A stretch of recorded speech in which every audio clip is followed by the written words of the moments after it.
तो भाई वीडियो शुरू होने से पहले ना मैं एक ही बात बोलना चाहूंगा कि ये टीम नॉकआउट स्टेजेस में ना आग मूतने वाली है। तो भाई जावी भैया ये आपने क्या कर दिया? मतलब किसी भी एक 2024-25 सीजन का मैड्रिड फैन जिसने वो सीजन विटनेस करा है वो बिल्कुल नहीं सोच सकता कि भाई ऐसा कुछ भी देखने को मिलेगा।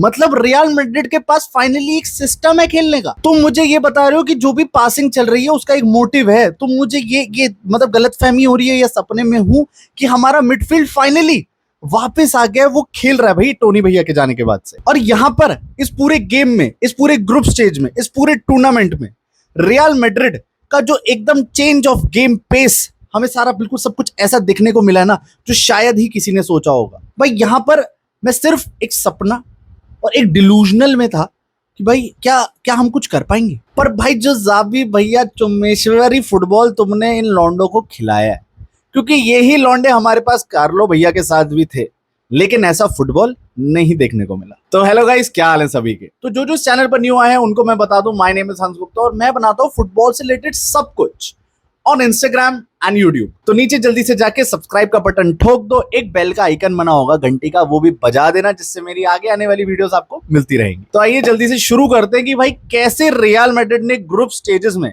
अपना गेम चेंज किया, कैसे बिल्कुल 20 ही दिन में जाबी बॉल का एक ग्लिम्स हमें देखने को मिला और कैसे गोंजालो गार्सिया एक replacement of Joselu finally Real Madrid को मिल चुका है। तो भाई बात करना चाहूंगा यहां पर जब जाबी अलोंसो की 9 जून को एंट्री हुई, जब वो पहली बार टीम से मिला और भाई पहले ही दिन बंदे ने कोई इंट्रोडक्शन नहीं लिया। उसको पता था क्लब वर्ल्ड कप सर पर है, न्यू साइन इन्स करनी पड़ेंगी, मैड्रिड का एकदम ढाबा डोल हो चुका है, या कार्लो दादा एक विलेन बन के निकल रहे हैं और मैं आया हूं तो मैं कुछ प्रूफ करके जाऊंगा। वो बंदा आया ही था भाई, पहले ही ट्रेनिंग उसने एकदम प्रेसिंग पर ले रहा है, हाईलाइन प्रेस कर रहा है, टीम को एक ही चीज सिखा रहा है कि भाई डिफेंसिव करना सीख लो, डिफेंस करना सीख लो।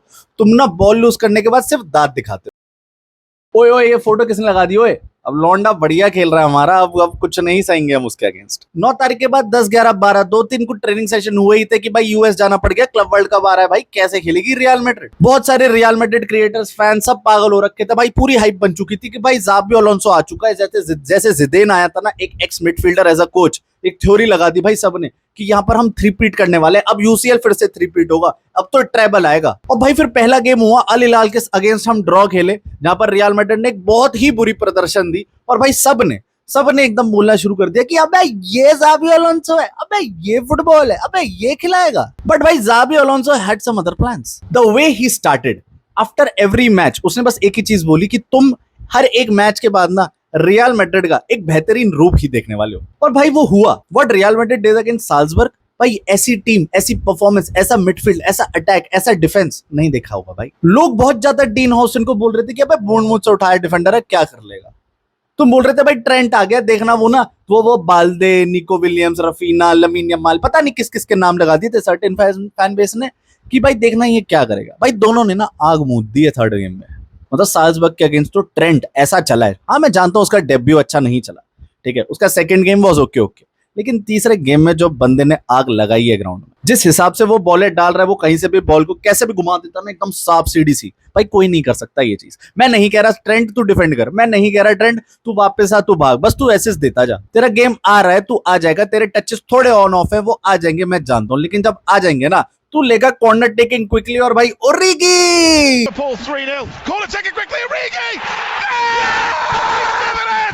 अब ग्रुप स्टेजेस में ना तुम्हें बहुत सारे नाम देखने को मिलेंगे रियल मैड्रिड से, क्योंकि कोई सिर्फ एक प्लेयर नहीं था जो खेल रहे, वो थी भाई जाबी अलोंसो की वो बायर लेवरकुसेन का जो लाइट वर्जन था ना, आज वो रियल मैड्रिड के नाम से जाना जाता है और वो लाइट नहीं है, वो बाप है। और तुम certain fan base, I am not only talking about Barcelona, I am talking about every other fan base, भाई बच के रहना 2025-26 सीजन, भाई समझ जाओ क्या बोलने वाला, आग मूद देंगे।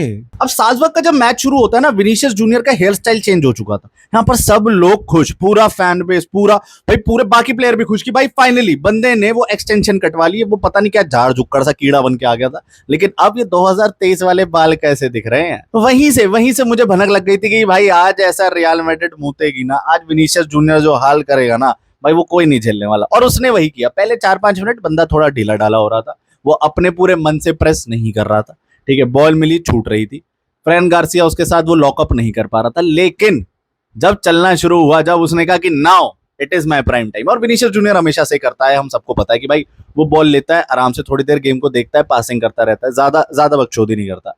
लेकिन उसके बाद जब उसके पास बॉल आ जाती है, वो फ्लो में आ जाता है ना, वो तुम्हारे धागे खोल देगा। और उसने वो किया भाई, उसने वो किया। वो जो फिनिश भाई विनीशियस जूनियर, वहां पर जहां पर एकदम ब्रिलियंस जूड बेलिंगम के वर्क रेट के साथ जो असिस्ट आई है, और जो मैं एक रिस्पॉन्सिबिलिटी मानता हूं एज अ मैदरदिस्ता, कि तू टोनी क्रूज के एरा को देखता हुआ आया है, तुझे पता है तेरे को क्या बेहतरीन बॉल डालनी है, उसने वो डाली।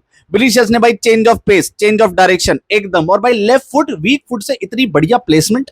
तुम कह रहे हो कि भाई विनीशियस चल नहीं रहा, तुम कह रहे हो भाई हम 10x पे हंसते रहेंगे, तुम हंसते रहो, क्योंकि वो बाकियों को रुलाने वाला है। और वही उसने किया, जिस हिसाब से उसने गोल मारा। और सेकंड भाई बात करना चाहूंगा, गोल से ज्यादा बेहतरीन तो मेरे को असिस्ट लगी थी।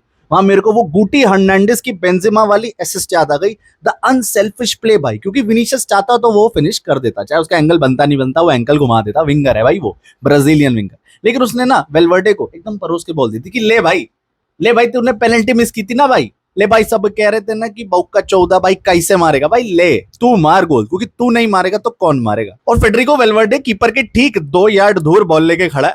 अबे कीपर की सुलग गई थी कि या तो बॉल मेरे पे लगेगी तो भी गोल के अंदर, नहीं भी लगेगी बॉल तो भी गोल के अंदर। और वही हुआ 2-0 के साथ रियल मैड्रिड, जहां 36 मिनट तक सिर्फ हमें एक ऐसी मिडफील्ड क्राउड डोमिनेंस देखने को मिल रही थी, ब्यूटीफुल गेम देखने को मिल रहा था, और जहां पर मैं, जयंत और चीचा भाई यही सोच रहे थे कि अबे बहुत सारा गेम हो गया। और भाई फिर उसके बाद जब हाफ टाइम खत्म होने से पहले वो 10 मिनट दौरान जो 2 गोल आए हैं, और real Madrid, the confident real Madrid, जब वो अपने वापस अंदर जा रही है रूम में, वो सब्स्टिट्यूशंस वो रिलैक्स करने, तब देख के लग रहा था भाई ये है टीम, भाई इस टीम का है भाई इंटेंशन खेलने का। अब एकदम छोटे से बता दूं कि सेकंड हाफ शुरू होने के बाद रियल मैड्रिड का बस एक ही एम था कि भाई क्लीन शीट लेनी है। भाई सबसे पहले तारीफ करना चाहूंगा वहां पर चुआमिनी की, भाई बंदा बिल्कुल सरहद पे लड़ रहा था, उसके लिए ना ये आर पार वाला मामला है। पहली चीज तो वो बहुत ज्यादा परेशान है कि भैया मेरे को डिफेंस में क्यों खिला रहे हो, तो एंसेलोटी के एरा में वो परेशानी उसके चेहरे पे दिखती थी। लेकिन जाबी अलोंसो के साथ उसने जिस हिसाब से अपने गेम को सेट करा है भाई, एज अ डिफेंसिव मिडफील्डर, अगर तुम सेंटर बैक, वो चेंज ऑफ ट्रांजिशन अगर हम देखने को मिल पा रहा है ना, वो बॉलें डाल पा रहा है ना, वो बॉलों के सामने अपनी भाई पूरी बॉडी फेंक के भाई छाती पैर सब लगाने को रेडी खड़ा है ना, कि भाई बस मुझे बॉल गोल के अंदर नहीं जाने दे रही, तो भाई वो कुछ कर रहा है। और भाई चुआमेनी के लिए जाबी अलोंसो ने एक ही चीज कही थी, that Tchouameni is the biggest, is the key player of my team. और भाई वो प्रूफ हो रहा है भाई, क्योंकि जाबी जो जो बोल रहा है वो डिलीवर कर रहा है। वो ऐसा नहीं बोल रहा है कि if you want to play on Thursday will play on Thursday, और फिर हारने के बाद तुम जा रहे हो किसी और के पास कुछ अपनी बड़ी उम्र की लड़की से। अब थोड़ा सा टेक्निकल नॉलेज के बारे में बात कर लेते हैं। भाई रियल मैड्रिड जो टीम 4-4-3 4-4-2 वाली फॉर्मेशन खेलती थी, भाई वहां पर अगर हमें इन गेम स्टार्ट वैसे ही होता है कि 4 पीछे हैं, बीच में 3 है, आगे 3 है, लेकिन जब गेम बीच में चल रहा होता है, अगर तुम लोगों ने नोटिस किया हो, तो भाई 3-5-2 की फॉर्मेशन देखने को मिल रही है। विनीशियस जूनियर जो लेफ्ट विंग में बाहर पड़ा रहता था, पूरे पिछले सीजन पड़ा रहा, वो इस बार हमें अंदर 2 सेंटर बैक्स के साथ देखने को मिल रहा है। और उसी वजह से वो बेलिंगम की असिस्ट आई, वो वेलवर्डे के लिए उसने असिस्ट निकाली, उसी वजह से, क्योंकि वो सेंटर बैक्स के सामने खड़ा था, वरना वो हमेशा बाहर पड़ा है एकदम। एक कार्लो एंcelotti कभी सोचते नहीं थे ये बताने के लिए कि भाई मैं इनको थोड़ी सिखाऊंगा, लेकिन जाबी सीधा कहता है जैसा कह रहा हूं वैसे कर ले, नहीं करेगा कुर्सी तेरे है, यहाँ पर लगी हुई है पीछे, बैठ जा, हम नहीं देख रहे तू कौन है, तू होगा अपने घर में 10x, यहाँ पर जाबी की बॉल है, जाबी चलाएगा। और भाई वो ऐसे ही चला रहा है, प्यार हो गया भाई जाबी। लेकिन पूरे ही गेम को समअप करके कहूं तो भाई हमारा ये ग्रुप स्टेज और ये महीना रियल मैड्रिड वालों के लिए एकदम बेहतरीन गया, क्योंकि पूरे पिछले 1 साल बाद हमें कुछ ऐसा देखने को मिला जो कोई भी एक्सपेक्ट नहीं कर रहा था। बट अब आगे आने वाला है भाई नॉकआउट राउंड, जिसके ब्रैकेट्स आ चुके हैं, और ये राउंड ऑफ 16 की जो तुम्हें टीमें देख रहे हो ना भाई, ये सारी ही तगड़ी हैं। इसके अंदर 4 तो ब्राजीलियन टीम्स हैं, लेकिन हमें मिली है भाई इटली की यूवेंटस, भाई जो वन ऑफ द मैं तो कहूंगा सबसे ज्यादा इन्फॉर्म टीम है। तुम कहोगे कि भाई वो तो मैन सिटी से अभी 5-2 पिल गई, इन्फॉर्म कैसे कह रहा है? अबे तुम्हें अगर यूवेंटस मैन सिटी का तुम लाइनअप देखते तो यूवेंटस के टॉप 3 प्लेयर्स ने स्टार्ट नहीं किया था, दैट इज यिल्डिज, मार्कस थुराम, और तीसरा कॉन्सेसाओ, क्योंकि वो एक बेटर अप्रोच थी यूवेंटस की। उनको पता था वो क्वालिफाई तो कर ही जाएंगे, तो उनको किसी से भी भिड़ने को मिल जाए उनको फर्क नहीं। उनको बस इतना चाहिए कि उनके जो फ्रंट 3 हैं वो एकदम प्रिपेयर रहे। और रियल मैड्रिड के अगेंस्ट यूवेंटस आ रही है भाई राउंड ऑफ 16 के अंदर, और जो पूरी हाइप अब जाबी की बन चुकी है ना, वो हमें राउंड ऑफ 16 में अगर देखने को नहीं मिली तो लगेगा कि भाई छोटी टीमें थी, इजीली ग्रुप स्टेज में हरा दिया। और मैं तो कहता हूँ कि सर्टेन फैन बेस ये बोलेगा, और उनको बोलना चाहिए भी अगर हम हारते हैं तो, लेकिन वो अगर ना, मेरे मन में पता नहीं क्यों 0.1% कन्विंसिंग हो रहा है अगर हम हारते हैं 0.1%, वो भी नेगेटिव में, राइट? क्योंकि जो गेम की इंप्रूवमेंट हम हर मैच डे में देखते आए हैं by the round of 16 time ना, जो और 6-7 दिन मिलने वाले हैं, पर Real Madrid as I repeat boys देगी। यस, सही कहा तुमने।